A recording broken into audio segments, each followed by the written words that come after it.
Que suplício! Eu tô cansada. Já tem 3 dias sem dormir. A costela dói. Ó a cãibra. Ai, ó a cãibra.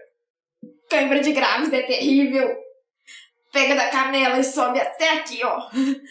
Ai, deixa eu sentar aqui.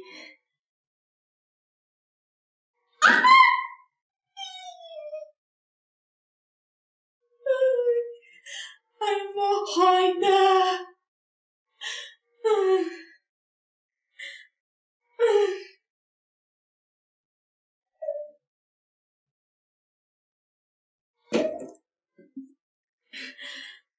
Ô, bebê. Ó. Ai, ai. Bebê. Ai, ai, ai, ai. Não judia assim da mãe, não, bebê. Ai, eu tava tirando uma sonequinha e você me acordou, hein? Sonequinha? Você tá me bicudando aí, parecendo o jogo do galo? Acho que eu nasci pra isso. Toma! Ai! Ai, minha costela! Ô, bebê, não judia assim da mãe, não, bebê. Toma mais. Eu não consigo, bebê. Para com isso. Por que você tá assim malvado? Eu te fiz um amor. Isso é amor, mamãe. É amor, mamãe. Amor, mamãe. Ô, bebê, e essa hemorroida aqui é por que você fez isso em mim? Mas, mamãe, eu não fiz nada, não. Eu não fiz nada com você, não. Tudo que fez aí foi a senhora. Como que eu fiz? Você não comeu direito. Aí, o que que deu? Tem que se alimentar direito, beber muita água. Não comer muita coisa que fica travando o intestino, entendeu? E a cãibra? Dá pra separar? Mas eu não tô fazendo nada. A única coisa que eu faço é dar um chutinho aqui, ó, de lado. Tá. Como é que eu saio essa cãibra, então? Não sei. Tá. Ai, mesmo tem aquele exercício assim, né? Pega assim, faz... Conta até 30, né? Isso. Ai, o que mais? Ai, E a insônia, você vai deixar a mamãe dormir? Não, continua com o balancinho, sem tá gostoso. Eu não sou sua escrava, não, eu sou sua mãe. Ai, por favor, vai. E a insônia, você vai deixar a mamãe dormir? Não, eu quero balancinho. Não, mas vamos negociar aqui. Você vai deixar a mamãe dormir? Não tá contando até 30. Já deu 25. Você vai deixar a mamãe dormir? Você vai deixar a mamãe dormir, Zola! De repente me deu um sono. Educação contemporânea maravilhosa.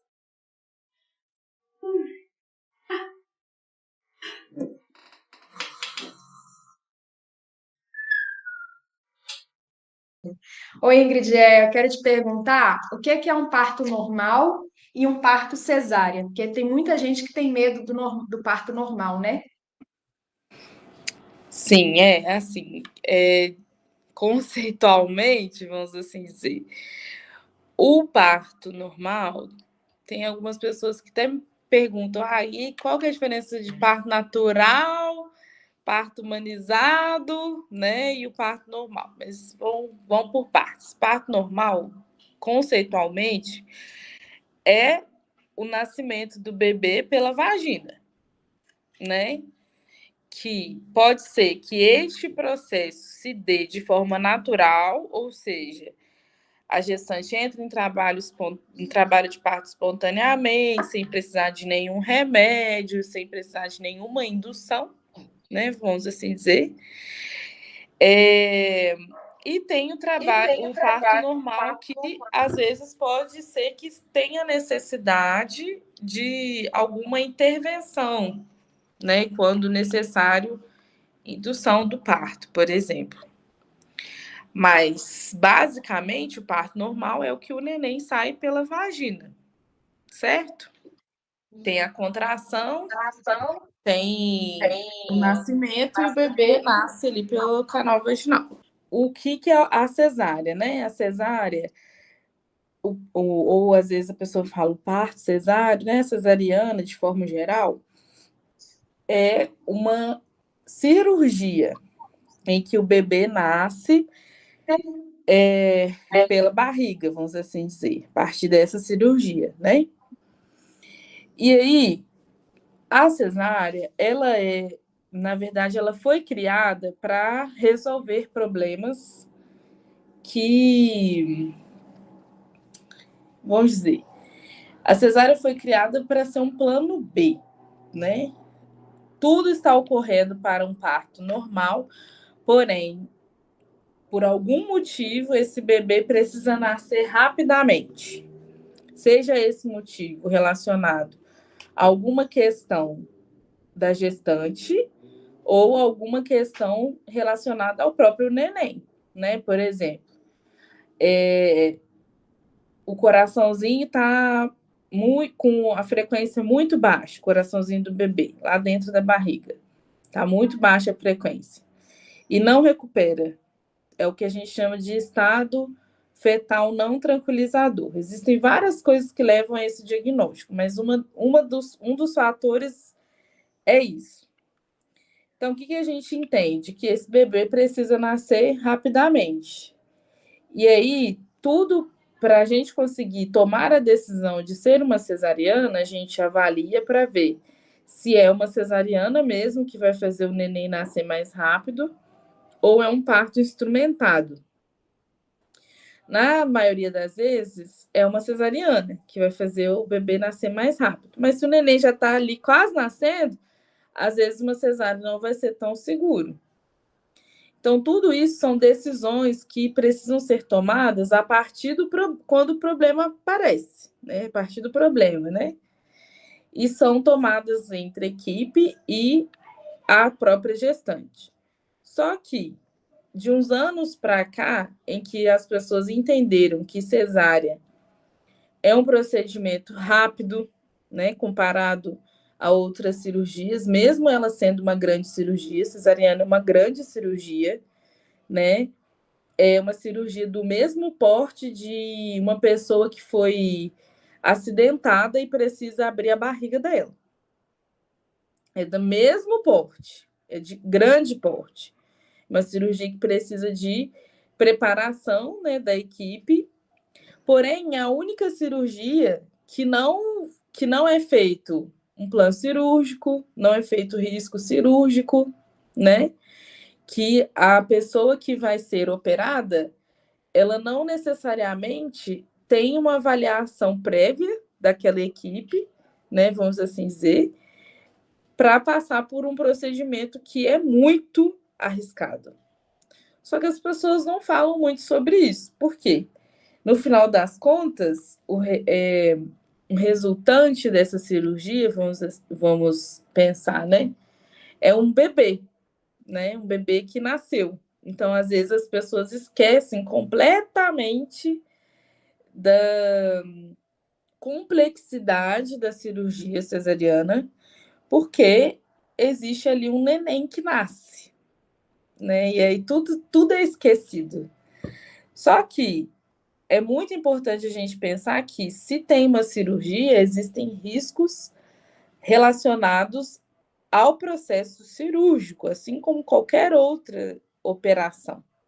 Infecção, sangramento em maior quantidade, né? Quando se trata de uma cirurgia obstétrica, ou seja, que envolve tanto uma gestante quanto um bebê, a gente também precisa pensar aqui quais são os riscos que uma cirurgia que traz o neném de forma muito rápida, de forma eletiva, né? Ou seja, sem nenhuma indicação clínica, não tem nada acontecendo de errado para a cirurgia acontecer, né? É uma escolha da gestante, vamos supor. Quando a gente para pensar sobre os riscos relacionados ao bebê, também tem riscos. Tem riscos de prematuridade, né? Que a gente chama de prematuridade iatrogênica. Que significa isso? Quando a gente tira um bebê do útero sem ele estar pronto para nascer. né? Ele não mandou nenhum sinal para o corpo, o cérebro não recebeu nenhum estímulo para o corpo entender que aquele bebê está na hora de sair, vamos assim dizer, né? Porque isso é no parto normal, o corpo o tempo todo recebe esses estímulos e esses hormônios, né? Que vem a contração, depois recebe os hormônios da expulsão, né? Depois recebe os hormônios de ver ao ver o bebê, né? Então tudo isso é excluído da cesárea, numa cesariana, né? E aí, quando eu falo sobre isso, eu gosto muito de lembrar a seguinte questão. Quando a gente fala sobre os riscos de uma cesárea, a gente não está querendo dizer, eu não estou querendo dizer aqui que eu sou contra a cesárea. Não é isso. Eu sou muito a favor de cesárea, quando ela é bem indicada, porque é só isso que precisa, assim como qualquer outra cirurgia. Eu não vou ser, não é uma questão de ser contra ou ser a favor. É entender para que essa operação serve, essa cirurgia serve, e saber que ela é super bem-vinda quando ela é necessária. Só que eu não posso fazer aqui um papel de dizer que as pessoas podem escolher o que querem, né? O parto normal ou a cesariana. E não é uma questão de escolha, é uma questão de informação, né? Porque, na grande maioria das vezes, as gestantes que dizem eu escolhi uma cesárea, não foram elas que escolheram uma cesárea, foram o obstetra delas. Essa é a grande verdade. Por quê? De um tempo para cá, vamos dizer assim, a obstetrícia, de forma geral, entendeu que cesárea dá muito dinheiro, porque ela é um procedimento rápido, porque tem como você fazer 3, 4, 5 em um dia, vamos dizer assim, em um plantão, ou até mais do que isso, a depender.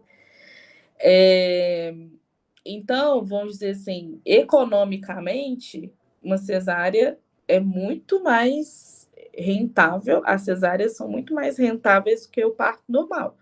Um parto normal, às vezes você pode se comprometer com aquela gestante e você ficar 2 dias com ela, né? Então, economicamente, isso não é rentável, pensando no que você ganharia se você estivesse somente acompanhando as cesáreas. Só que isso também é uma informação que ninguém fala sobre isso, né? Porque as pessoas escondem as verdades, vamos assim dizer, né? A sua própria vantagem, vamos assim dizer. Então, é muito importante que a gente entenda isso. Ingrid, qual que é o melhor? Parto normal ou cesárea? Né? Algumas pessoas perguntam isso para mim. O que é importante a gente pensar? Não é eu que vou escolher o que é o melhor para a gestante que eu estou acompanhando.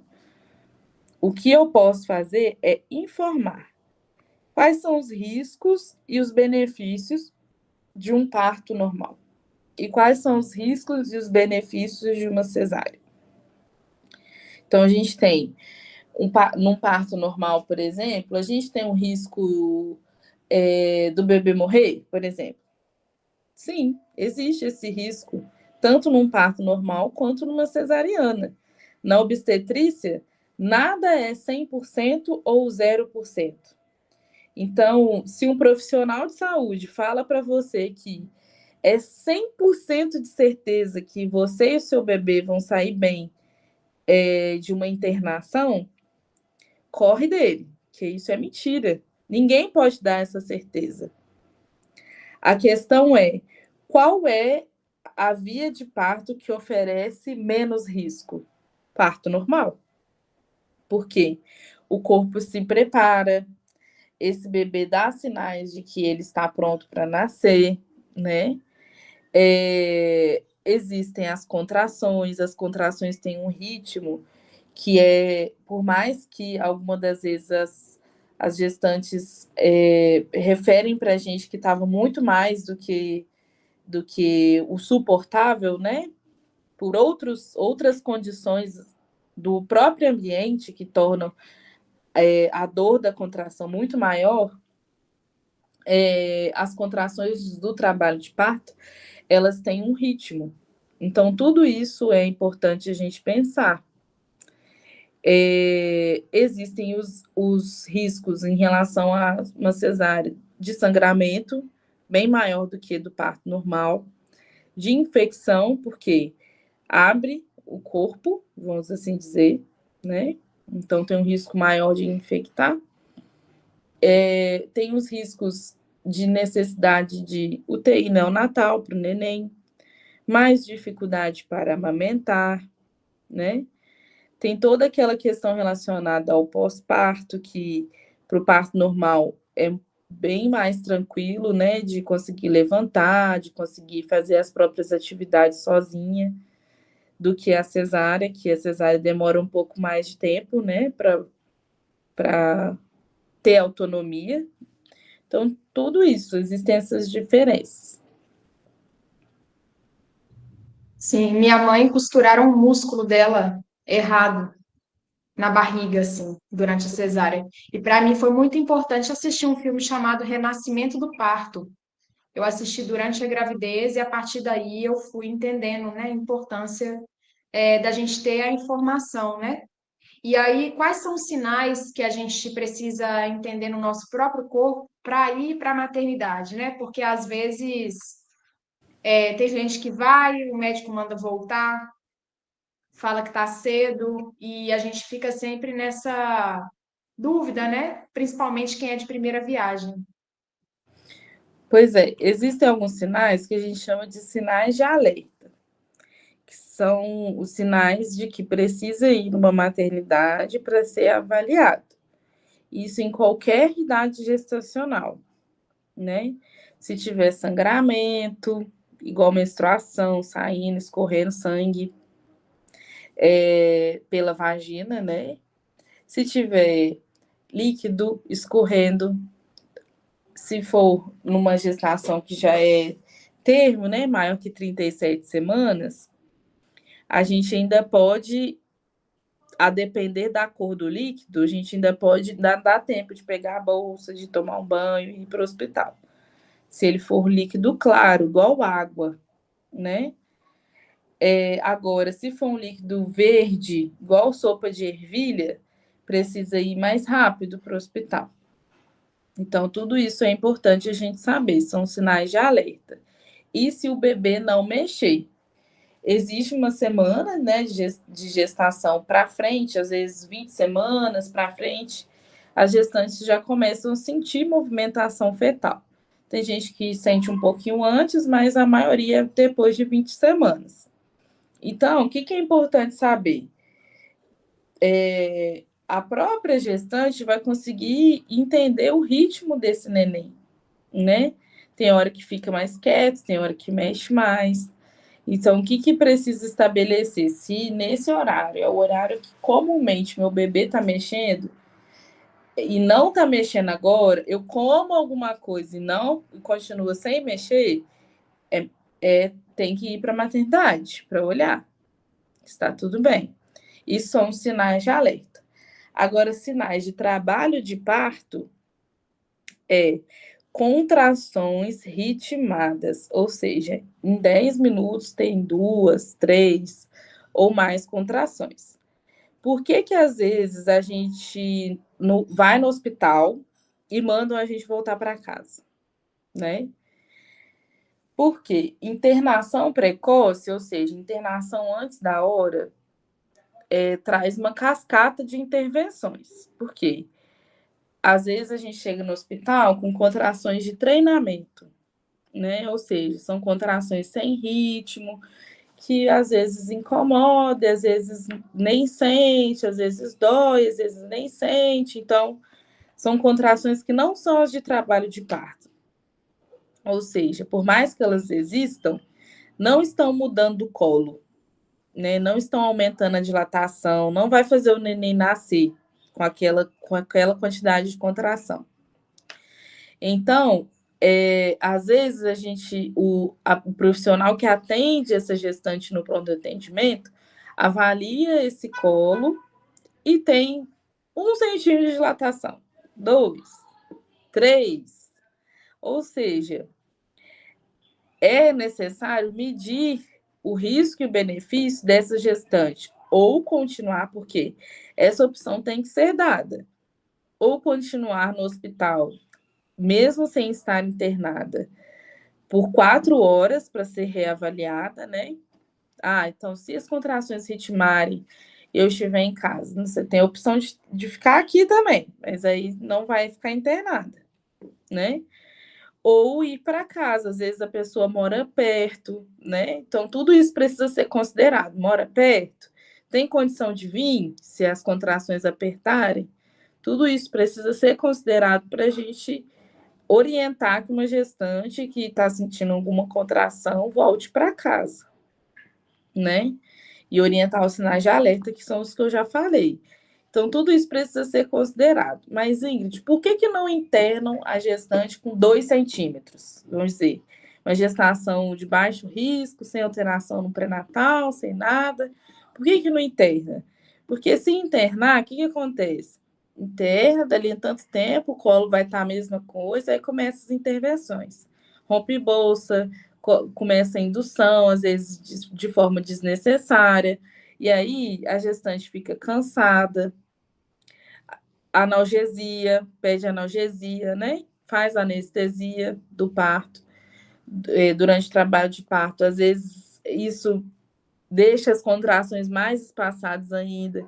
Precisa de fazer uso de ocitocina sintética. Às vezes esse trabalho de parto vai arrastar por muito mais horas do que ele arrastaria, vamos assim dizer, se não tivesse com essa internação tão cedo. Porque tudo influencia. O ambiente hospitalar influencia, a luz, o barulho, as pessoas que estão à sua volta. Tudo tem relação. Então, é muito importante a gente conversar com o profissional de saúde que vai nos atender, né? Dona Maria, que está me atendendo, eu não tenho condição de voltar para casa, só vim com dinheiro da vinda. Só vim de ônibus, como é que eu vou voltar? Então, precisa ser conversado. Então, vamos ver uma possibilidade. Você consegue ficar aqui até 4 horas? Né? 4 horas após essa avaliação, tudo isso precisa ser conversado. Tem como se alimentar, tem como beber água, tudo isso tem que ser acordado. No Sofia, a gente tem essa possibilidade da gestante ficar, né, por mais 4 horas. Algumas escolhem ficar e outras não. Mas mesmo se ficar, existe a possibilidade de comer, de almoçar, de comer um lanche, né? Para a pessoa também não ficar ali desamparada por 4 horas, sentindo alguma coisa. Ou se não, às vezes, faz uma medicação venosa, né? Um Buscopan, e a pessoa para de sentir, volta para casa. Tudo isso precisa ser avaliado. Não tem como ser 100% vai para casa ou 100% fica aqui e espera a reavaliação. Entendeu?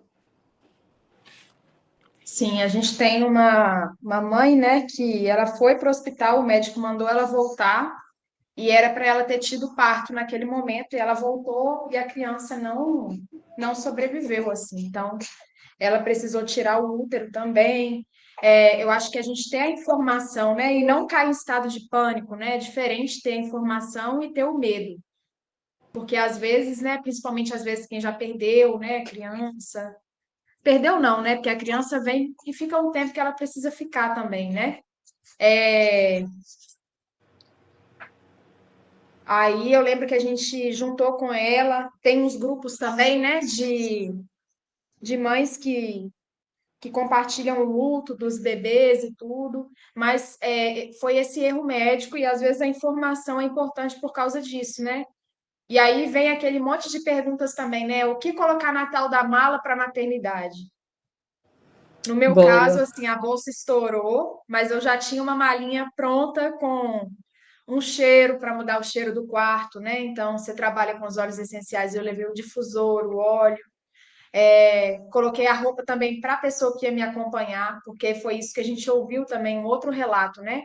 A mãe colocou a roupa só para ela, e quando ela estava parindo, a primeira coisa que ela fez foi julgar a pessoa que estava com ela embaixo do chuveiro junto. Aí a pessoa ficou com a roupa molhada da madrugada toda no hospital, não conseguiu outra, né?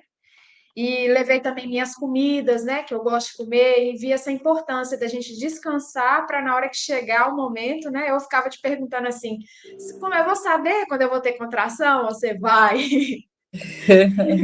E eu realmente soube na hora que elas chegaram, né? E eu queria te fazer uma última pergunta sobre a questão do pós-parto e a amamentação, né? Durante a gravidez, eu acho que é importante a gente saber, pelo menos assim, qual tipo de seio a gente tem, o que que é o primeiro toque depois que a gente ganha um bebê, né? Como é que precisa ser esse acolhimento, porque às vezes a gente está ali com o corpo sensível, coloca o bebê de uma forma que a gente vai ir para casa sem saber e um pouco já traumatizada desde o começo, né? Então, eu queria te ouvir um pouquinho sobre isso. É muito assim que a gente estava conversando. Na verdade, o pós-parto, ele é um universo que é muito pouco falado, né? Porque a obstetrícia, de forma geral, se especializou em acompanhar pré-natal e parto.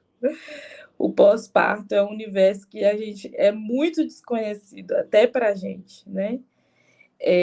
Porque a gente está acostumado, né, na grande maioria das vezes, de estar ao lado das puérperas no pós-parto imediato, ou seja, o neném acabou de nascer, então tem a promoção ali da hora ouro, que é coloca o neném em contato pele a pele. Então, isso tem o seu valor, obviamente, porém, e depois disso, o que acontece, né?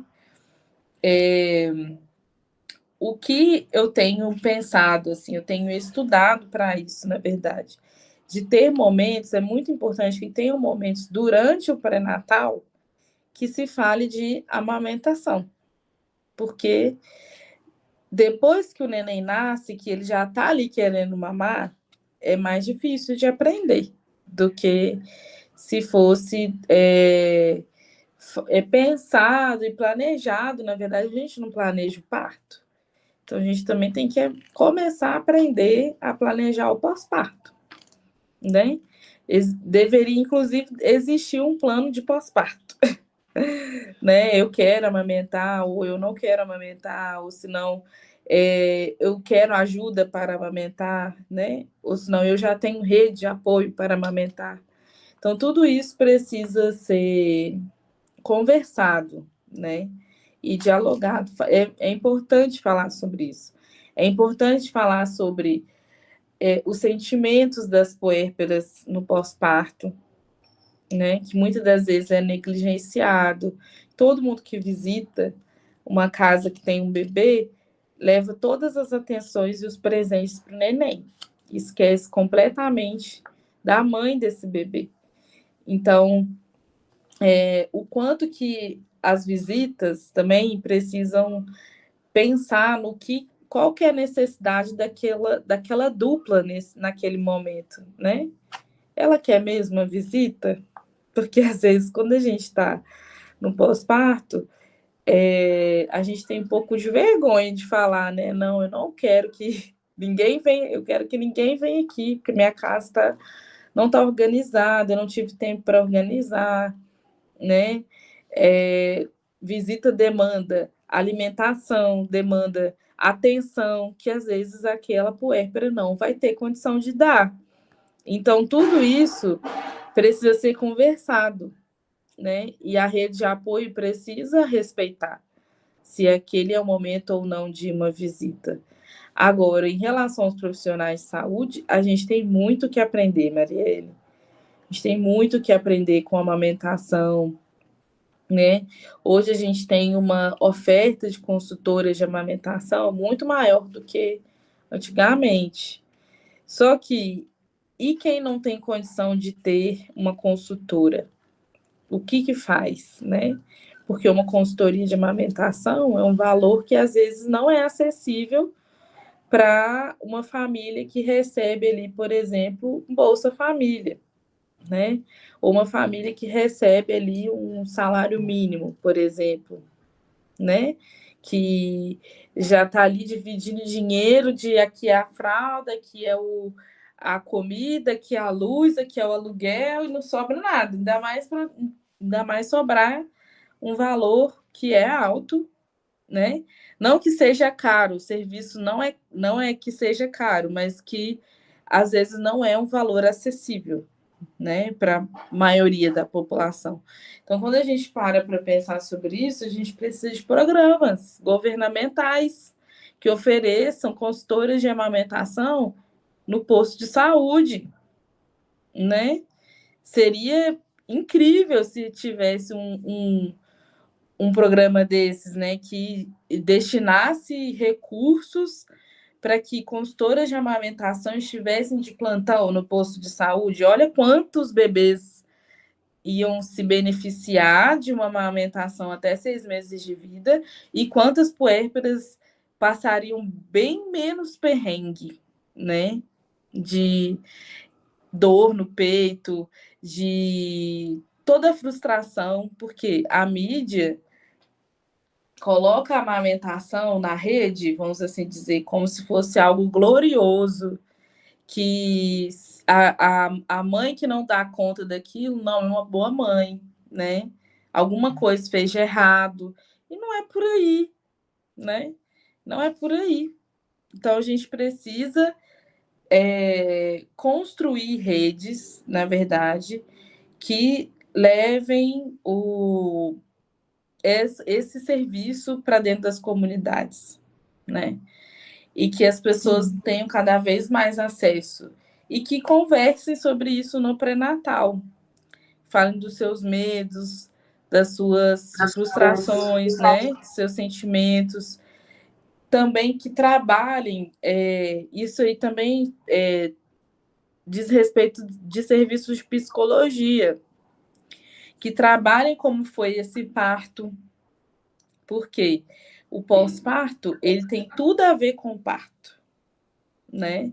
Então, às vezes, o parto foi violento. O que esperar de um pós-parto, de um parto que teve violência obstétrica, né?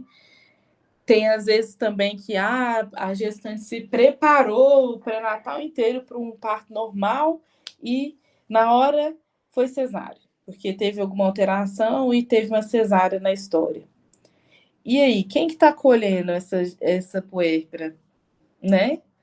De conversar, de tirar ela do lugar da culpa. Maternidade é campeã em culpa. A culpa é minha, eu que fiz alguma coisa errada, eu que não fiz o exercício XYZ, não tem nada disso, né? E espaços também, que eu acho que é uma estratégia boa, é a existência de espaços em que as puérperas se encontrem, né? Porque eu vejo muitas amigas assim que têm filhos falando que o quanto que vamos dizer, não é relaxante, mas o quanto que é confortante é a palavra, encontrar com outras mulheres que também são mães de primeira viagem, que também passaram pelas mesmas situações que elas, que vão conversar e vamos dizer assim, concluir que isso é um problema de todo mundo, não é um problema só delas, né?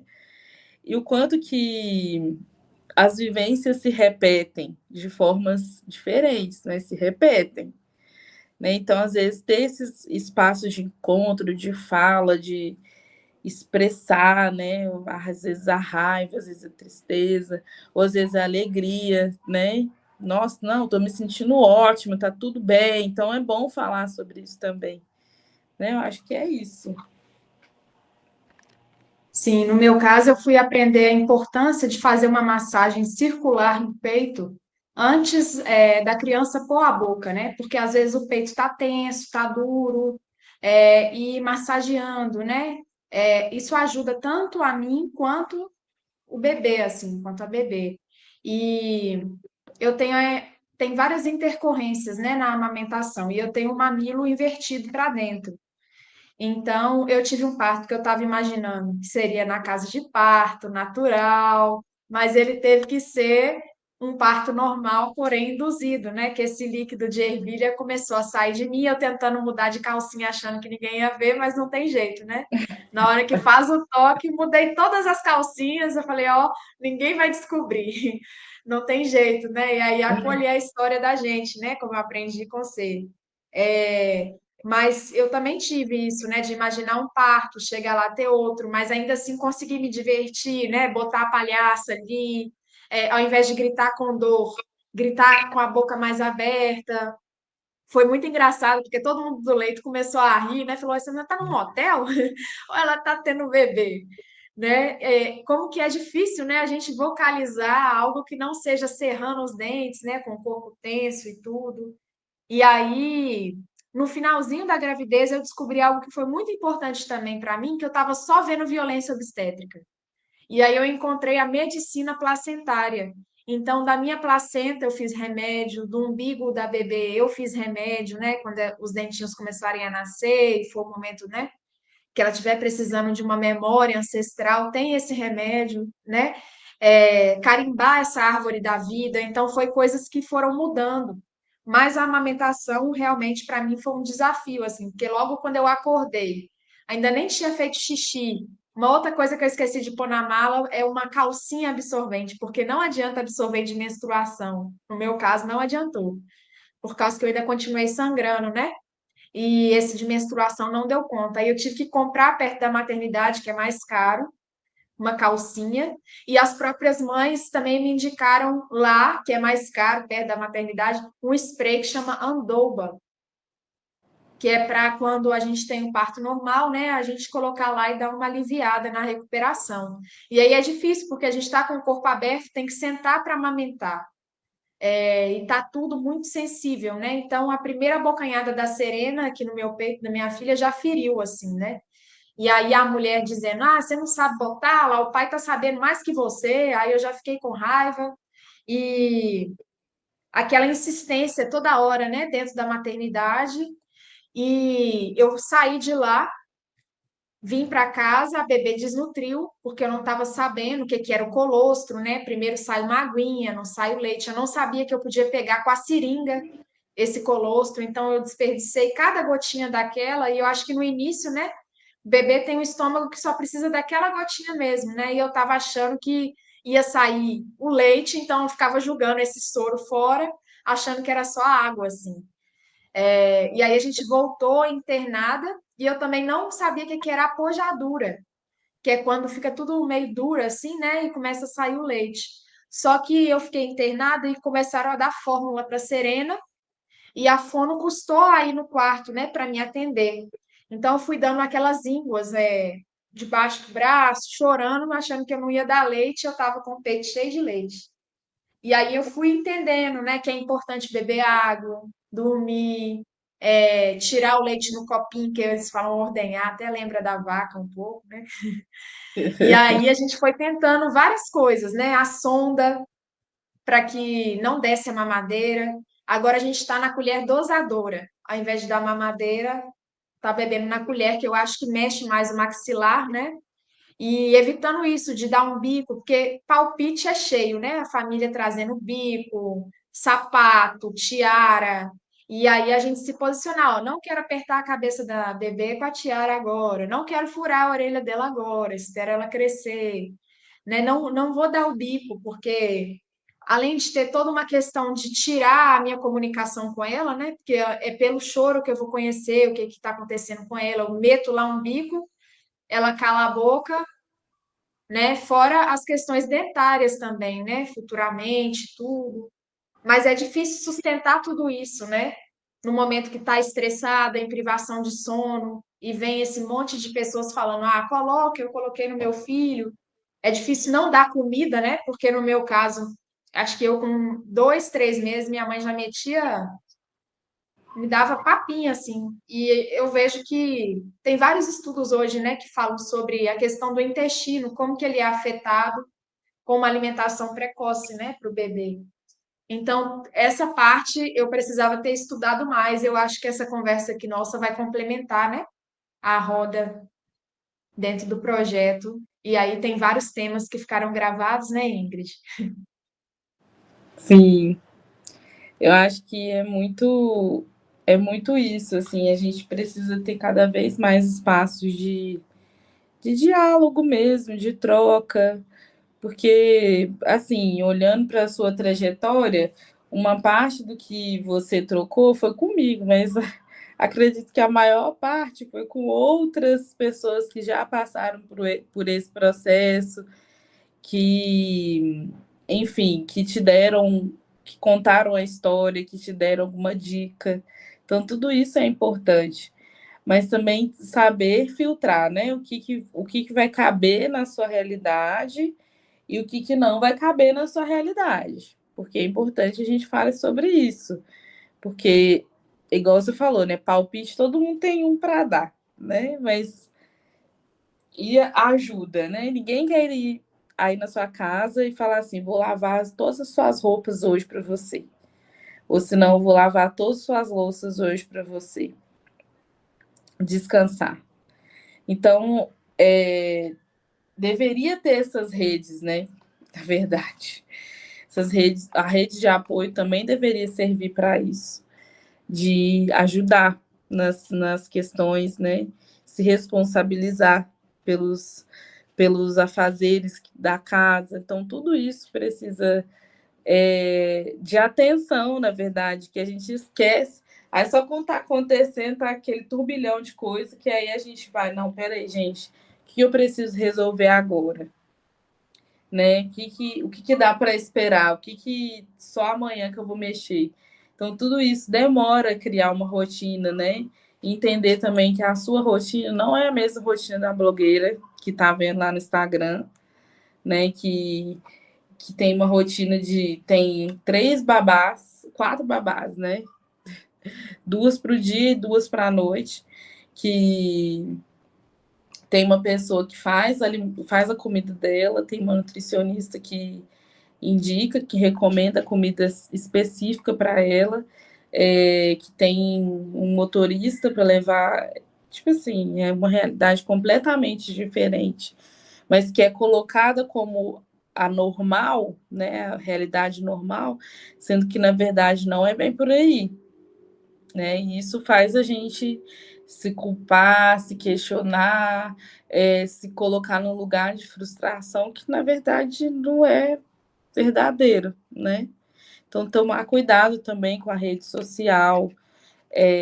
Na internet tem muita informação legal relacionada à amamentação, a pós-parto, mas também tem muita informação errada que faz, às vezes, a gente errar muito com o bebê, errar muito com a gente mesma, né? Então, isso precisa ser considerado, procurar profissionais que de fato trabalhem com isso, que tenham conhecimento, né, sobre isso, porque não precisa ser enfermeira, ou médica, ou pediatra, não. Uma consultora de amamentação, uma pessoa que tem o curso, que seja formada nisso. Porque não adianta, gente, só querer saber sobre esse assunto, não, tem que estudar, né? Estou falando em relação aos profissionais de saúde. Tem que estudar, porque para atrapalhar já tem um monte de coisa. Já tem a Nestlé, já tem a mamadeira, já tem o bico, já tem um monte de coisa, né? Então, a gente tem que ter resolutividade nas demandas das pessoas que chegam até nós, né? Então, é isso, assim, de forma geral. Muito obrigada, Ingrid. De Obrigada. nada. A gente está com a Anne Karine, né, da Coordenação Materna Infantil. Anne, diz para a gente um pouquinho quem é você, da sua trajetória, para a gente te conhecer e começar o bate-papo. Oi, boa tarde a todos e todas e todes. Eu sou a Anne Karine. A minha formação, eu sou enfermeira. Eu tenho especialidade em saúde da família. Eu fiz residência em saúde da família. Trabalhei por 2 anos também na Unidade de Saúde da Família em Poços de Caldas. Eu sou mineira do norte de Minas, de Bocaiúva. Tenho uma filha de parto natural domiciliar, não planejado, mas muito desejado. Eu também fiz curso de doula em 2019, mas eu não atuei, eu só atuei algumas vezes na maternidade Odete Valadares, né, como doula voluntária.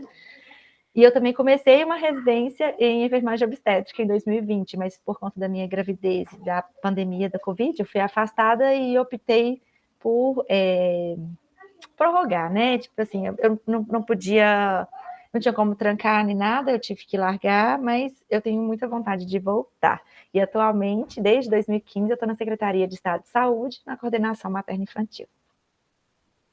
É um prazer ter você aqui com a gente, Anne. A coordenação materno-infantil, ao longo do projeto, né, veio fazendo essa ponte com a gente. Então, a gente conversou com várias pessoas da sua equipe que nos orientaram, né, sobre essa importância de criar registros e informações seguras que complementem o pré-natal, né, porque esses vídeos não substituem a presença da gente no posto de saúde, na urgência da maternidade, mas quando a ansiedade, o medo, as preocupações vêm, é importante, né, a gente assistir fontes de informação que nos represente, né?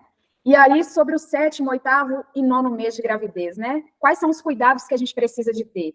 Porque essa fase final, né, a criança diz que a criança pode nascer de 7, mas de 8 já é mais perigoso ainda se nascer, né? E aí é um momento que às vezes a gente deixa de fazer algumas coisas por achar que pode induzir o parto, ou então tu tenta fazer outras para parir mais rápido e fica essa confusão na cabeça da gente. Mas quais são os cuidados que a gente precisa ter? Então, Marielle, a gente chegando aí no último trimestre, né? São 7º, 8º e 9º mês de gravidez. Então, chegou aquele momento que a gente precisa ir mais devagar já, né? Nas atividades, no trabalho. A gente segue, inclusive, com a vida, né? Normal. Continua com os cuidados que a gravidez deve ter, mas a gente curte também, né? Um momento para curtir melhor a gravidez, a chegada da criança, né? A gente fica muito preocupada na hora que chega no último mês, quer dizer, né? Com a chegada da criança e começa a fazer atividade para entrar em trabalho de parto, mas às vezes gera na gente uma ansiedade, né? E na hora que a criança tiver que nascer, ela vai nascer, né? A gente tem que seguir com os cuidados do pré-natal, de acordo com o profissional que te orienta, o profissional que te assiste, ele vai determinar as consultas para você ir, né? Marca a agenda da próxima consulta para ver se está tudo bem com você e com a criança, mas enquanto a mulher, a gente seguir com esses cuidados mesmo, né? Porque a gente corre muito risco de chega no último mês da gestação ali, 37 semanas, 38 semanas, aí a gente começa a fazer, a gente começa a buscar, né, coisas para entrar em trabalho de parto mais rápido e tudo mais, e acaba a gente não entrando, chega lá 40ª, 41ª, isso pode chegar, uma ansiedade muito grande para a gente, né? Então é hora da gente acalmar mesmo o ânimo, a ansiedade, e confiar, né, na equipe, confiar na gente também, confiar na gente enquanto mulher, né, que vai dar certo. Sim, e existe uma lei, né, no país das práticas complementares e integrativas de saúde, então essas maternidades maiores, geralmente a gente pode procurar se elas oferecem alguns serviços, né, aqui a exemplo do Sofia Feldman, muita gente não sabia e a gente aprendeu agora que a partir de 36 semanas, a pessoa gestante pode marcar para começar a fazer algumas terapias de moxa, aurículo, a aurículo, que é na orelha, né, a gente pode fazer desde antes. Mas essas outras que existem é a partir de 36 semanas em diante, justamente, né, para não ter esse risco de antecipar o parto antes. E aí, queria te perguntar um pouquinho, né, o que são essas terapias, esses cuidados que existem já em forma de lei e de política pública, se você acessou algum deles, se você indica alguma dessas formas de cuidado, porque a gente se cuidar é uma das coisas fundamentais para ter um parto saudável também, né? Então, essas práticas, elas estão regulamentadas, né? Tem algumas unidades de saúde que tem, unidade de saúde que eu falo, ambulatorial, né? Unidade de saúde da família, postos de saúde. Enquanto instituição hospitalar, Em Minas Gerais, que eu saiba, é só o Sofia mesmo que tem. Eu não sei, posso estar falando alguma coisa errada aqui, mas eu não tenho conhecimento se tem em outras instituições. Mas no Sofia tem, né? E são práticas complementares que são utilizadas para o relaxamento, né? A auriculoterapia tem pontos que você pode ativar o trabalho de parto, a acupuntura também, mocha. E um outro portal que a gente encontrou foi a Rede Nacional das Doulas Solidárias, que é um site onde qualquer pessoa pode se cadastrar e, a partir da sua renda, você conseguir essa pessoa que te acompanha, né? E aí, o que é a doula, né? Parece um nome diferente, mas qual que é a função dessa pessoa na nossa gestação? Então, no parto, né, trabalho de parto e parto, a gente procura uma equipe completa, né, o médico obstetra, o enfermeiro obstetra, procura assim, né, a equipe multiprofissional, né, é interessante ter no momento do parto, porque eles vão olhar fatores diferentes para a mulher, né, então, o médico obstetra vai ser mais para alguma complicação, né, aquele parto de alto risco. O enfermeiro obstetra, ele está apto para realizar, para assistir o parto, né, quem realiza o parto somos nós, as mulheres. Ele está apto para assistir o parto sem distorce, a gente chama sem distorce aquele que não tem nenhuma complicação, né, e a doula é aquela que dá o amparato emocional para a mulher, né, é aquela que está ali pronta um pouco também para servir a mulher, para acalmar a mulher, fazer massagem, e dar conforto psicológico mesmo para a mulher. As vacinas e exames para o terceiro trimestre, a gente tem, a partir da 20ª semana, a vacina DTP celular, que é ainda no segundo trimestre, né? E aí a orientação, essa DTP celular, ela é contra difteria, tétano e coqueluche. E a orientação para tomar a partir da 20ª semana até lá para a 37ª, né, principalmente pelo componente aí coqueluche, que é para prevenção da coqueluche nas crianças, né, nos recém-nascidos. A vacina da gripe pode tomar a qualquer momento da gravidez, mas ela é aplicada somente durante as campanhas, e a vacina da Covid também a qualquer momento durante a gravidez. E nós temos a hepatite B também, se a mulher não foi vacinada ainda, ela faz o esquema das 3 doses, né, que toma a primeira dose, depois de um mês a segunda, e 6 meses depois da primeira a terceira. Mas se a mulher já tiver essas 3 doses, ela não precisa tomar a vacina. E se ela já começou o esquema, independente do ano que ela começou o esquema, ela só completa o esquema. Um exemplo, ela tomou 2 doses em 2010. Aí agora ela só toma a terceira dose, qualquer momento da gravidez também.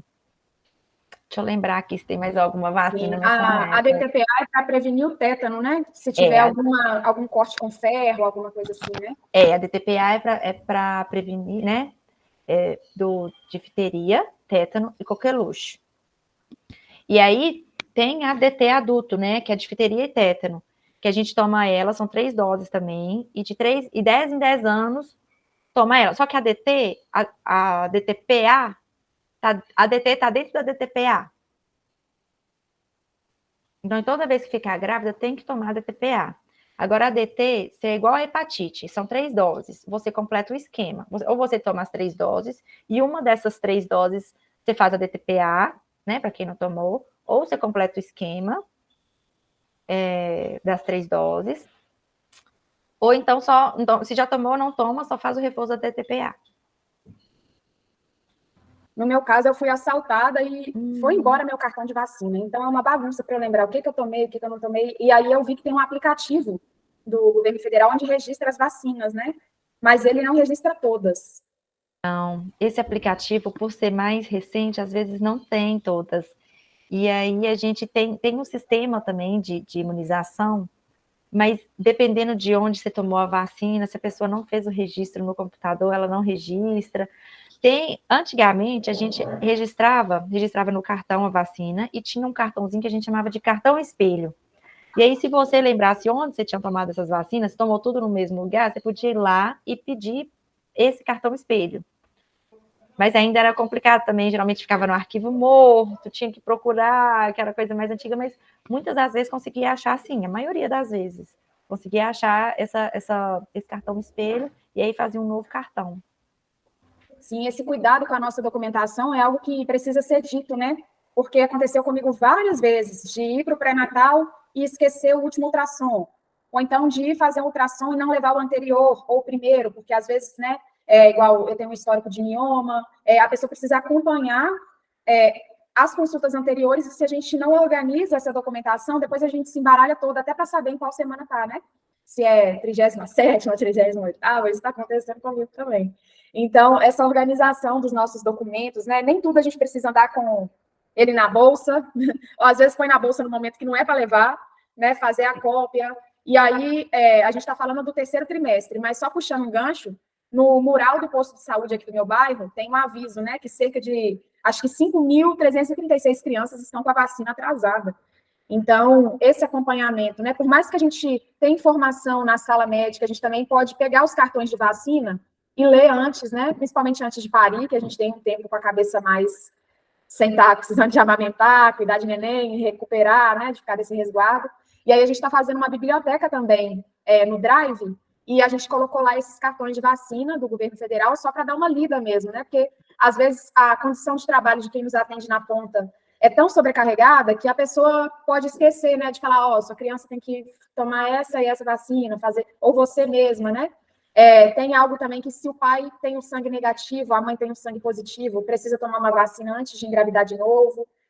Minha mãe precisou tomar essa vacina, então a gente perguntar também, mas até para perguntar a gente precisa ter um mínimo de dúvidas, né? E às vezes as dúvidas surgem quando a gente vai procurando esse conhecimento, né? Isso. Quanto à documentação, você falou de colocar no Drive, né? Sobre as vacinas da criança, a caderneta da criança, ela é um instrumento muito bom, que ela explica, e ela é bom também, nem sempre tem quando a criança nasce, né? Porque é um documento que vem do Ministério da Saúde e às vezes ele falta. E aí, tem às vezes no Drive, ele tem sobre o desenvolvimento infantil, tem sobre essas vacinas, né? Para que cada vacina... para que serve cada vacina e qual o momento de tomar. Sobre a criança, a caderneta da saúde da criança ela é muito boa. Enquanto gestante, tem a caderneta de saúde da gestante também. Nós estamos aí com uma versão nova dela, agora de 2023, mas que ainda não foi enviada. Ela estava em processo de impressão, né? Envio para a gente. Mas aí, mas consegue pegar ela também, né? Em PDF, né? Só digitar a caderneta da gestante 2023. Qualquer coisa também eu consigo te mandar ela. Mas assim, tem pouca diferença das últimas, né? Mas é um material muito bom que tem sobre as vacinas, tem sobre os exames. Ela é bem explicativa e na linguagem de fácil entendimento. Então, ele é um material muito bom. Eu gosto muito desses 2 documentos. E tem explicar na caderneta da gestante até sobre o parto e tudo. E sobre andar com as documentações, ultrassom, caderneta, né?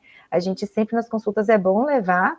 É melhor pecar pelo excesso do que pela falta, né? Então, colocar numa pasta, assim, todos os documentos. E para o parto também.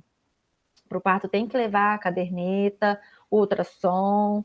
Então, quando for para a maternidade, a gente orienta a levar esses documentos. E sobre também, você citou sobre a tipagem sanguínea, né? Então, logo no 1º trimestre, né? Na primeira consulta de pré-natal, são solicitados os exames. Um desses exames é a tipagem sanguínea, que é né? Se a gente é A, B, né? Ou AB, O. E também o fator RH, que a gente chama se é negativo ou positivo. Então, hoje, quando a mulher é negativa, é realizado um outro exame, que chama CUMBS, e aí faz essa avaliação, se o CUMBS dá positivo ou negativo, que toma essa vacina. Então, é feito dessa forma hoje. A gente também não pede... enquanto a mulher faz o pré-natal, é interessante também fazer o pré-natal do parceiro, né? Solicita alguns exames, é um momento de cuidado dele também, participação. Tem isso também na caderneta da mulher, da gestante, desculpa. Mas sobre essa imunização, essa vacina, né, que você me falou que a sua mãe tomou, ela é realizada depois de ter feito esses exames, dependendo do resultado do exame, não se olha o resultado do parceiro, do fator RH. Esse exame é feito independente do tipagem sanguínea do parceiro. Maravilha. E tem outros exames de rotina que a gente faz ao longo da gravidez toda, né? O da toxoplasmose, né? O exame de urina, porque às vezes a gente estudou que a infecção de urina pode ser uma das causas de complicação no parto, né? E outros exames de rotina, né? Muitas gestantes têm hemorroida, né? O bebê pesa ali na barriga, né? E acaba a pressão, né? E a mulher por si só, né? A gestante, ela tem um intestino mais preso mesmo, né? Precisa beber mais água, e mesmo assim, a gente bebendo mais água ainda, né? Esse intestino fica preso por conta mesmo da fisiologia do corpo, da gravidez. Então, a gente, às vezes, mesmo tentando prevenir, a gente não consegue, né? Porque é fisiológico mesmo, é muito comum ter. Não é contraindicação a parto normal, né? Hemorroida, mas sempre com avaliação do profissional, né? E aí, a orientação para, né, prevenir, ou enquanto, né, você já tem hemorroida, é a alimentação, comer alimentos mais laxativos, a beber bastante água, beber mais água, né? Quando você tiver vontade de ir no banheiro, não esperar, né? Você tá com vontade de ir no banheiro, você vai, porque quanto mais você espera, mais o seu corpo vai absorver a água das fezes, então você vai ficar mais ressecada.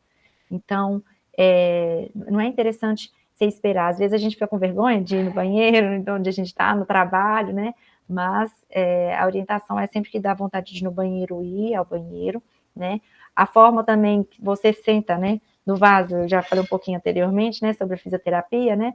Então, às vezes o vaso ele está alto, a nossa fisiologia, né? Você fica mais em pé. Então, é tanto que se você fizer a posição de cócoras para ir no banheiro, a pressão aumenta, você não precisa fazer tanta força, né? E aí diminui a força para a hemorroida sair. Então, às vezes, você colocar um cálcio no seu pé enquanto você vai no banheiro, né? Para diminuir isso. E aí, quando você já tem a hemorroida, né? A gente orienta a não usar muito papel higiênico, que acaba ferindo, né? Se lavar, ou se for possível, usar o lenço umedecido. A outra orientação também, né? A gente, às vezes, quando a mulher já tá com hemorroida, é para não ficar muito tempo no banheiro, assim, que eu falo. Às vezes a gente vai sentar para ir no banheiro, aí pega o celular, esse já acabou, você tá lá no celular, faz tempo e ele tá fazendo pressão. E aí, às vezes, piora a situação. Então, na hora de ir no banheiro, é concentrar para ir no banheiro. Até esquece o celular, assim, de lado, que a gente aproveita, né, gestante, mulher, tem um tanto de coisa para fazer. Então, já lá vai mexer no celular, então concentra no que você tá fazendo. E aí, são algumas das orientações. Sim, a nossa sexualidade, né, a nossa parte íntima são temas tabus de se falar. Eu tive hemorroidas, né, estou com hemorroidas, né, e geralmente as pomadas são muito caras. E aí eu fui e comprei uma pomada que eu não podia usar, porque existe uma pomada específica, né, aqui, pelo menos na minha região, é a Proctil, porque as outras têm um ingrediente que não faz bem para a gestante, né, então eu tive que comprar outra. E assim, não li a bula da pomada, né? Porque na pomada fala, use até 2 centímetros de pomada de espessura no dedo. E eu, com aquela dor, passei um monte, um monte de pomada, aquilo chupou a hemorroida, deu uma dor infinita, mas esse excesso de pomada pode causar efeitos colaterais.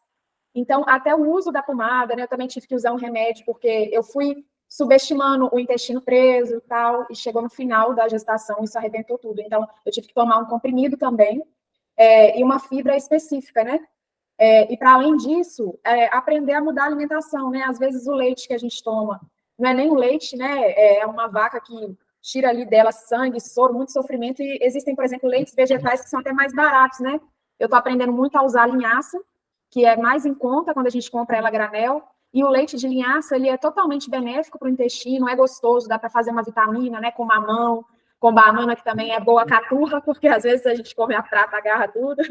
Então, às vezes, no sacolão perto da nossa casa, tem uma medicina inteira ali disponível, né? E essa questão da nossa posição corporal, né? Tanto para parir, porque às vezes a gente parir deitada vai contra a gravidade, né? Pode ser que alguém queira e tá tudo bem, mas esse sistema, né? Que às vezes machuca o nosso corpo, né? Você vai na frente da drogaria, acha um monte de bala, chocolate perto do caixa, mas né, aquilo que vai gerar saúde mesmo, às vezes está escondido, a gente tem que procurar, né? Então, esse sistema de ir no banheiro e pisar em cima da lixeira para ver se muda um pouquinho aquela posição, né? Que a gente, às vezes, senta no vaso, ao invés de cair o que precisa, trava, né? Isso não funciona para mim. Então, eu fui na velha e tradicional forma do pinico, e o pinico está sendo bastante útil. Que pode também, porque aí ele, né, a forma de agachar é mais, né, você tá mais de cócoras ali. Então, ele é mais fácil. A maneira que você faz força, né, às vezes você faz mais força. Às vezes a gente vê esses vídeos de novo, né, ou mesmo quem é perto da gente fala, passa babosa, congela a babosa e passa. Mas em algumas pessoas a babosa dá alergia e muita coceira. né? Ah, põe repolho. Bem lembrado também, quando fala do inhame, a gente tem que ter muito cuidado com o inhame, porque o inhame cru, ele tem uma substância, se eu não me engano, chama ácido oxalático, e ele pode dar intoxicação, pode dar prurido. E o inhame, quando você cozinha o inhame, ele quebra essa substância que o inhame tem, né? Então tem muita gente que faz o suco do inhame cru. Eu falo porque eu já tive uma reação com isso. Então, assim, eu tive uma reação e uma queimação, fui parar no hospital e ninguém nem sabia o que eu tinha, porque você bebeu um suco de inhame? Eu bebi, tava uma delícia. Eu fiz um suco de inhame, eu tava em jejum, eu não tava grávida, não, foi antes. Mas aí eu fui parar no hospital e além da queimação, passando mal ali, eu fiquei um pouco, assim, pouco sem saber onde eu estava, fiquei bem fraca, minha respiração, eu pegava metrô, então eu subia para pegar metrô, a hora que eu chegava no metrô para esperar o metrô, eu tinha que agachar e respirar, que eu ficava bem ofegante, foi uma intoxicação mesmo que eu tive com o suco de inhame, então a gente tem que prestar muita atenção, aí todo mundo fala, faz suco de inhame, toma suco de inhame, inhame é bom realmente, inhame é ótimo, mas a gente tem que tomar cuidado. E era um inhame o inhame era da roça, era inhame sem agrotóxico e tudo mais. Então, assim, a gente tem que ter bastante cuidado com essas alimentações. Né? A hora que a gente vai pesquisar no Google, o doutor Google tem bastante coisa, né? E as experiências de cada um são diferentes. A gente tem que ver a nossa necessidade, o que a gente precisa mesmo. Sim, eu tive uma irmãzona que se intoxicou com chá de erva doce.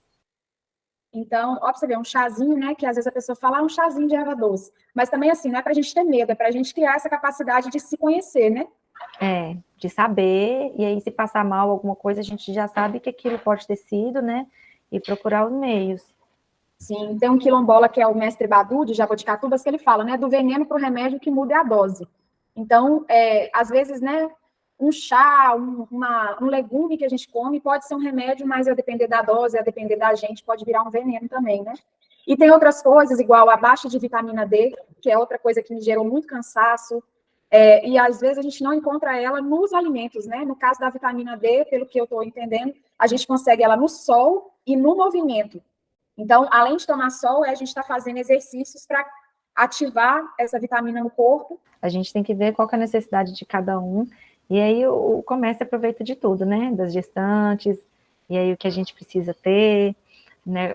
Quando a criança nascer também, nossa, vem aquela enxurrada de coisa, e na realidade a gente não precisa de muito, ou de quase nada. E uma outra situação que dá um bizil na cabeça da gente é a tal da bolsa da maternidade, né? O que a gente põe nessa bolsa? Eu até agora não fiz a bolsa. Diz que é bom ter duas, né? Uma que se anda com ela, a outra que... Enfim, mas a gente tem que levar algumas coisas. Mas não necessariamente comprar tudo, né? Assim, eu não tinha duas bolsas, não. Eu tinha uma mochila, que eu achava mais fácil de carregar, e só essa mochila que, inclusive, eu uso ela até hoje. Porque é muito mais prático, né? Bolsa você ficar carregando de lado, esses trem. Então, a mochila, né? Tem algumas mochilas que são próprias de maternidade, você coloca, cabe muita coisa, e cabe as coisas da gente também. Mas para a bolsa da maternidade seria as trocas de roupa da criança, né? Vai depender também da estação, se tiver mais frio, mais calor, apesar que para a criança você leva roupa mais quentinha, né? Para ela não perder calor. E pode golfar e sujar a roupa, então a gente fica naquele pensando, né, a quantidade de roupa, então seriam as roupinhas da criança, a fralda. Como a gente está vendo, né, que a ocitocina é um hormônio que ajuda as contrações do parto, né, e ele vem da alegria também, né, do prazer, a gente colocar na bolsa coisas que a gente gosta de comer também, porque nem sempre vai ter no hospital. A gente vê muitas listinhas assim, compra um absorvente para o peito, se acabou de parir, está com um seio sensível, vai colocar um monte de coisas que podem ferir ainda mais o peito, né? Então, ela me ensinou a fazer uma rodilha. Em casa mesmo a gente pode costurar, que não vai deixar o tecido da roupa encostar no meu peito. Eu fiz, durante a minha gravidez, eu comprei fralda na farmácia, eu peguei da fralda mais barata, assim, que tinha mesmo, e aí eu dividi essa fralda em 4. Às vezes, se quiser fazer uma bainha assim do lado, mas se não quiser, pode continuar daquele mesmo jeito. O único ruim que, se não fizer uma bainha assim do lado, sei lá, é porque na hora de lavar, se for colocar na máquina, alguma coisa assim, ela vai desfazendo, mas você não vai usar por muito tempo também. Então, o que eu costumava fazer? pegava ele, enrolava, né? Fazia uma rosca, era uma rosquinha, e no meio coloca o bico do peito. Aí, a hora que você, no início, a hora que você mama no peito, vaza no outro. Aí sempre vazava e eu trocava. Era onde eu trocava, às vezes eu trocava o sutiã, precisava, mas trocava essa rosquinha porque pode dar candidíase também. E o absorvente para peito não é bom. Sim, a gente fez uma conversa só sobre amamentação com uma funcionária aí da coordenação materno-infantil, agora me fugiu o nome dela. A Natália. Isso, né? Uma das coisas que eu vi que era mito é ficar passando a roupa da criança, né? Diz que tem que passar a roupa de todo bebê. E aí é mais um trabalho para a gente. Esses produtos que a gente lava a roupa também, às vezes eles, né? Muito perfume, né? Como se a gente não tivesse um cheiro gostoso, né? Não pode. E sabão neutro. E o plano de parto é um documento também que a enfermeira que nos acompanha diretamente lá no grupo, ela falou muito com a gente assim, não fique preocupada em fazer plano de parto com 5, 6, né, meses e tudo mais. Porque até aqui, né, a conversa é o 3º trimestre, mas toda hora a gente vai para o bebê e para o parto, bebê e parto. Como se fosse, a gravidez fosse só o produto final, né? Tipo, né, você vai, mas no meio do caminho é importante a gente se divertir, né? Consegui pegar o meu plano de parto aqui para apresentar um pouquinho para vocês. O plano de parto é bom a gente construir com um profissional, né, que acompanha a gente, com a doula, ou seja, né, com essa equipe. E quando a gente chega na instituição, falar, olha, eu tenho um plano de parto, vamos ler o plano de parto? E lembrando que é um plano, né, gente? A gente não pode ficar presa naquilo, porque às vezes pode acontecer alguma intercorrência e que não dê para fazer aquilo, né? Igual mesmo, o acompanhante, né? Tem uma lei que você pode ter um acompanhante da sua escolha. E aí, mas dependendo da forma com que você coloca ali, né, o profissional pode se sentir um pouco acuado a respeito disso. Mas o plano, ele é esse instrumento daquilo que você deseja no momento do seu parto, mas lembrando que ele nem sempre vai ser atendido, porque depende do que acontece durante o seu parto, ou até da sua vontade mesmo, né? Eu, no meu plano de parto, eu coloquei que podia fotografar e filmar. Na hora do meu parto, eu não quis. Falei, não quero que me filme, eu não quero que tire foto minha. Aí o meu companheiro falou, mas tá no seu plano de parto, escrito, mas agora eu não quero mais. Então, assim, a gente pode mudar de ideia, assim, no decorrer, né, do que vem acontecendo, né, ou então precisar disso. Aí eu vou mostrar aqui o meu plano de parto, eu fiz com a minha GO, isso foi construído em 2020, né, nos meus últimos momentos de gravidez. Vou compartilhar aqui tela com vocês. Então, foi um plano de parto pequeno. Aí tá o plano de parto. Quero esperar até completar 42 semanas para indução. Então, eu não... Porque pelo SUS, né, alguns protocolos de algumas instituições, eles induzem com 41 semanas, e eu não queria indução com 41 semanas. E como eu tinha uma médica que me acompanhava muito de perto, né, então eu tinha essa segurança, né, de continuar com o meu pré-natal. Quando entrar em trabalho de parto, quero que comunique a doula e o Rafael é meu companheiro. Comunicar a obstetra também. Monitoramento das contrações para ir para o hospital, no momento certo, 3 contrações em 10 minutos. Quero realizar as práticas não farmacológicas de analgesia, escalda-pés, bola, banho morno, aromas, massagem e outras. Detalhe, gente, eu fui pro chuveiro e não quis voltar pro chuveiro. Aí me ofereciam, quer banho? Eu tava aqui em casa, né? Quer banho? Eu disse, não, eu não quero água. E tudo foi muito respeitado, né? Então, assim, no meu plano de parto tinha, né? Água morna, banho, mas no decorrer era uma coisa que eu não quis, né? Não sei porquê, mas na partolândia lá eu não queria ficar mais quietinha na minha, ia para debaixo das cobertas, daí a pouco sentia calor, saía, então eu fiquei mais nessa. Quero que comunique sobre todos os procedimentos e medicação a ser usada. Então, tudo que fizessem comigo, eu queria que eu fosse comunicada, mas nem deu tempo, né? Não quero o uso de ocitocina apenas para acelerar o trabalho de parto, sem que tenha uma real indicação para acelerar o trabalho de parto. E às vezes o uso da ocitocina ela pode ser indicado assim, precisa ser, né? Pode estar acontecendo alguma coisa que precisa acelerar o trabalho de parto, mas eu não queria que fosse usada somente para acelerar o trabalho de parto. Cheguei lá em trabalho de parto, eu já ligo a ocitocina, isso eu não queria, e que me comunicasse, que eu fosse avisada. Caso precise de indução, quero ficar o menor tempo possível na sala de indução. É porque foi uma demanda que eu levei também, que eu já conhecia a sala de indução, né? Eu já tinha ficado um certo tempo lá, então eu queria ficar menos tempo na sala de indução e mais tempo no outro quarto. E o meu quarto ia ser de Sofia, né? Então eu sabia como é que era a estrutura lá. Lembrando também que as gestantes têm direito a fazer a visita na instituição que ela vai ter o parto. Então, assim, se você pretende ter no Sofia, na Santa Casa, Odete Valadares, mas você pode agendar uma visita para conhecer a instituição, e a partir do momento que você conheceu a instituição, você pode fazer seu plano de parto também, com algum detalhe, né, que você viu ali. Se possível, quero parto no CPN. O CPN é o Centro de Parto Normal, tá, gente? É porque, como eu sou da área, são os quartos que a gente faz, quarto de pré-parto, parto e pós-parto. Pode tirar fotos e filmar. Na hora eu não quis. Não quero a miniotomia. A miniotomia é quando rompe a bolsa artificialmente. Não quero a miniotomia, exceto se for necessário e explicado. Então, assim, tudo eu pus que se tiver alguma coisa, né?